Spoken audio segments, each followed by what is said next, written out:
It's hard to follow. Such wonderful words. I guess Dvorita and her siblings get their emotions from me, so I might be worse than her, but what a pleasure to be among such wonderful friends and family for such an auspicious time as the Bas Mitzvah of Mushka. The Torah begins with the words Bereshis bara Elokim. In the beginning, God created the heavens and earth. And Rashi comments, Bereshis, in the beginning, can be split up into two parts, Bet and Reshit. Bet is two, Reshit means firsts or beginnings. Why did God create the world? In honor and for the sake of two things, Bet, Reshit, that are called firsts and beginnings. The Torah, that is called Reshit Darko, the beginning and the first part of God's path, and the Jewish people, the Bnei Israel, that are called Reshit Tvuato, which means the beginning of his produce. We are the beginning of God's products. For our sake and for the Torah's sake, God created the world. So today we are speaking about firsts, and I need to reiterate and repeat what Dvorita said, because this is a special first for all of us in our family. Truly, Dvorita was our first girl. We have a wonderful son, but she came second, but she's our first girl. Rabbi Mendy is our first son-in-law, and Mushka is our first granddaughter, and our first Bas Mitzvah that we're celebrating today. Dvorita and Mendy, Rabbi Mendy, have been such wonderful examples for our family. They were the first ones to forge the path in being a family in our family, on shlichus, following the directives and being totally devoted and dedicated to the Rebbe, and now having their own Chabad house in Old Japan that we had the merit, my husband and I, to join for Rosh Hashanah. And what wonderful, wonderful services, tefillas, feelings, sentiments we experienced. It was just amazing to be with a wonderful community of Old Japan and with the Lewises. It gave us such tremendous nachas, because as Dvorita said, this is following the footpaths of the parents of Dvorita and Mendy, grandparents, and of the Rebbe, and the way he has shown us and still shows us to direct our lives in reaching out and being close to every single Jew that comes within our reach. Speaking about the Parsha of the week, it's the Parsha of Noach and the flood. And we know that every single story in Torah has been written by God because it's a lesson for us. Torah comes from the word hora'ah, which means a lesson. The stories that God put in his Torah, the story, is because each single aspect of every single story is a lesson and is relevant for every single one of us in every single generation. What is the lesson of Noach this week?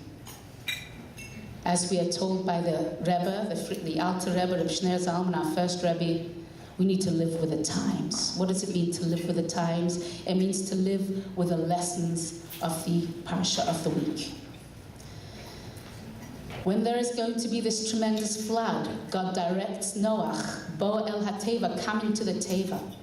Come and bring animals, 7 pairs of kosher, 1 pair of each non-kosher animal. Make the Teva very waterproof from the turbulent floods. And so Noach obeyed with his family, the animals. They all went into this Teva. They were safe. It was a warm environment. They were protected from the turbulent floods. What is the lesson for us? There are times in our lives that are very turbulent. Sometimes we feel we are being drowned by the waters of our problems, by the terrible deluge of the anxieties, anything that could come our way that is not quite the way we desire it. The lesson and the directive that God gives us is to come into the ark, to create a safe environment for ourselves. In Hebrew, teva is an ark, but teva also means word. Coming to the teva means coming to the words. Protect yourself with the words of Torah and with prayer. This will give you safety. This will give you a feeling of tranquility in your hard times. So when there's a flood outside in your world, come into the teva. Come into the safe environment of the study of Torah, of prayer, of communicating with God, with Hashem, the creator of the world, and come to the realization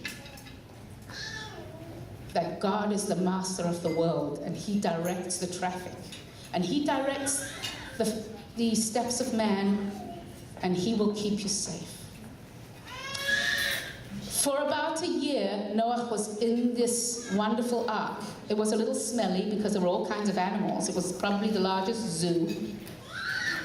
The work was not easy. He didn't sit back and relax. They had to feed these animals. We know that all kinds of animals have different feeding times and different feeding foods. It was not an easy proposition for Noah to fill, but this gave him the safety from the terrible flood outside and his family. But the wonderful thing is that during that almost a year, just about a year, there was such a tremendous feeling of tranquility and peace. Can you imagine lions living with lambs and wolves living with deers and with goats? What a tremendous feeling of peace. It was the same spirit as we will very soon have with the coming of the Mashiach. So you would imagine that Noah would want to leave this ark with all his hard work when the time would come. But he wasn't excited to leave because there was such a special spirit in this teva, in this ark, the spirit of Mashiach. So God had to say, go out, min ha-teva. You need to go out now. The time has come for you to once again rebuild the world, rebuild humanity, bring the divine message to the people that will once again be. That is a lesson too for us. There are times that we have to be cocooned when we are young, in our schools, in our yeshivas, and we have to learn, and we have to know how to carry on in life when we become adults. Right now, Mushka is in that predicament. She needs to start learning. She needs to gain the lessons that she will have for the time to come for her own life. But the directive, Same and Ateva, go out from the ark, is a directive that we all take, and that the Ita and Rabbi Mendy have given as a tremendous example to their children, and specifically speaking of Chaim Mushka, the Bas Mitzvah girl. Go out of your ark, go out of your comfort, and go and reach out to all the people that you can, bringing the warmth, bringing the life of Judaism to as many people that you can reach. And I see that Chaim Mushka very much takes the example of her special parents, as do her siblings. Rabbi Mendy and Varita take their children to the old age homes on Rosh Hashanah, on Sukkot. They are the ones that take their children wherever they need to be when it comes to helping other people. And that is a tremendous example and a source of inspiration to our family and to all the people that know them. So at this point, I want to give Chaim Mushka a bracha on behalf of my husband and myself, who are shluchim in Long Beach, California, that she should grow in the footsteps of her parents, in the footsteps of her grandparents, and grow continuously, giving a tremendous amount of Hasidic nachas to us all, and specifically to the Rebbe and to all the people with whom